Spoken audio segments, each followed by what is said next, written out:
would like to, first of all, at the beginning, wish a very warm welcome to all of you, to the young people from all over the NATO alliance who came to Montenegro to be with us. And it's really a great honor for me as a president of Montenegro to participate at this year's NATO Youth Summit here in Montenegro. And I remember last year when I was participating at the NATO Youth Summit, which was in Miami in the States. I sort of, had an idea to propose to my dear friends within the NATO Secretariat to host NATO Youth Summit here in Montenegro, and this is now a reality. So, thank you to the leadership of NATO for bringing NATO Youth Summit to Montenegro. It's really a great honor to have you all here. Montenegro joined NATO 2017, right? In today's turbulent geopolitical environment, Mr. President, who does NATO membership mean? What does NATO membership mean for your country and for the Western Balkans as a region? Well, as you all may know, Montenegro joined NATO back in 2017. So now we are celebrating this year the 8th anniversary of Montenegro's membership within NATO. There are three probably key main benefits of Montenegro's NATO membership. Number one is this is by far the best security guarantee for Montenegro. Membership of Montenegro within NATO is probably one of the main key pillars of our defense and security architecture. And that's number one for sure. Number two is over the last years, ever since Montenegro joined NATO, but even before, as the country was preparing for joining the NATO, NATO's membership has served to our country as a great platform to basically modernize our army forces, to modernize our military. And now Montenegro is indeed spending about 2% of our GDP. Most of the money actually goes into modernization of the army forces.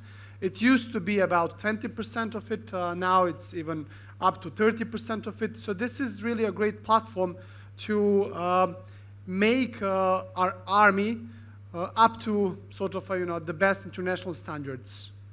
And number three benefit is the one that has been experienced by most of the Central and Eastern European countries in the form that NATO's membership was sort of a first step towards the EU membership. As the country, by joining the NATO, was also proving, democratic standards, standards that were required when it comes to the rule of law, institutional development, and this is basically also how we see it. Montenegro, by joining the NATO alliance a few years ago, is now also on a very committed path towards the EU accession, which we are hoping will come soon as well. So those are three key benefits that I see as a president now of a NATO ally that Montenegro got as part of its NATO membership.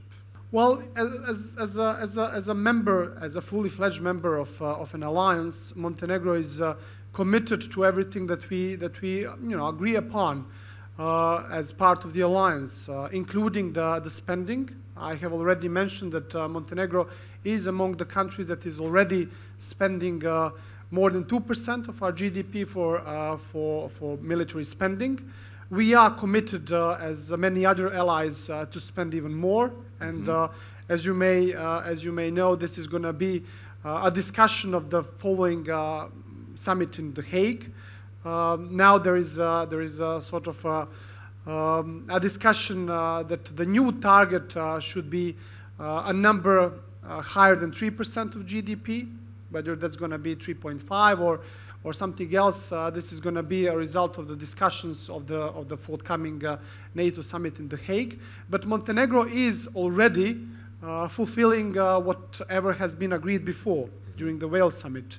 And I'm sure that Montenegro will keep up its commitment on whatever we commit to during the following Hague summit. That's number one. Number two is Montenegro is already providing its part of our military forces within the eastern flank of the NATO. And in that regard, Montenegro is contributing to the collective defense system, to the collective architecture, especially in the eastern flank. Montenegro's participation is now present in countries like Latvia, Bulgaria, as part of the land forces, of the forward forces of the NATO alliance. Montenegro is also taking part in many other NATO military exercises, which are part of what is a macro strategy of defense and deterrence of the NATO alliance. So those are all things where Montenegro is playing its credible role as a NATO member. And one more important thing, not that I'm mentioning it at the end, but which I believe is tremendously important. Montenegro belongs to a very challenging part of Europe, and by becoming the member of NATO, Montenegro has also strengthened the stability of the region of the Western Balkans. I think that Radmila has already spoke a bit about it, given the fact that the Deputy Secretary General also comes from this region. It is a region consisted of 6 countries. 3 of them are members of NATO and 3 others are not. And I believe that back then in 2017, when this country has made a very important choice of becoming the part of NATO, and when that choice was also accepted by all the other members of the alliance, I believe that was also a very important decision for an overall stability of the region, not only of our country on its own. Montenegro is, and perhaps for some of the young participants here who may not know, but Montenegro is the smallest country, not only in the Western Balkans, but in the Balkans as the whole.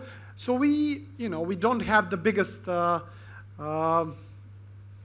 population, or we are not the biggest country in terms of the size or the military forces, but where I believe Montenegro can really lead the way is by being a role model in many of the things, including being a role model when it comes to the good neighborly relations, being a role model when it comes to the membership within the NATO, the prospective membership that the country is aiming to be the part of the EU. And this is where I truly believe Montenegro's comparative advantage is. Montenegro is a multi-ethnic society. It's a country where different ethnicities live, including Montenegrins, Serbs, Croats, Albanians, Bosniaks, and I believe this is a big advantage of Montenegro for the fact that all of them genuinely see Montenegro as their own country, and this is where I believe it is up, especially to us, the leaders, to make sure that that's the case. So once again, in many regards, Montenegro is a role model and can be even a better role model in the times to come. Okay, what is your vision for the Western Balkans within the European Union? Where does Montenegro stand in that picture, and how can countries like Montenegro keep the momentum? Well, there are currently 10 candidate countries for the EU accession. Montenegro is one of them. And I think that we all agree that Montenegro is probably the most advanced country among all the candidate countries in terms of its potential EU membership. Mm-hmm. There are many reasons for that. So number one is Montenegro is most advanced in terms of its institutional setup when it comes to the EU accession. It's the only country that has opened all negotiating chapters. There are 33 of them that needs to be negotiated in order for a country to become the member of the EU at the stage. We have completed 6 of them, and hopefully by the end of the next 2 or 3 years, we would be able to come to an end of all the chapters. And in that regard, doing our part of the homework when it comes to the EU membership. Mm-hmm. Number 2 reason is Montenegro is already part of NATO, and this is something that I have already mentioned, which I believe matters, because Montenegro in that regard is already part of a joint security architecture, which is at the core of the European Union. Number 3 are the aspects that are related to economic development. Montenegro is the country that is the most developed, economically speaking, among the candidate countries, is the country that is already using the euro. So in that regard, Montenegro is well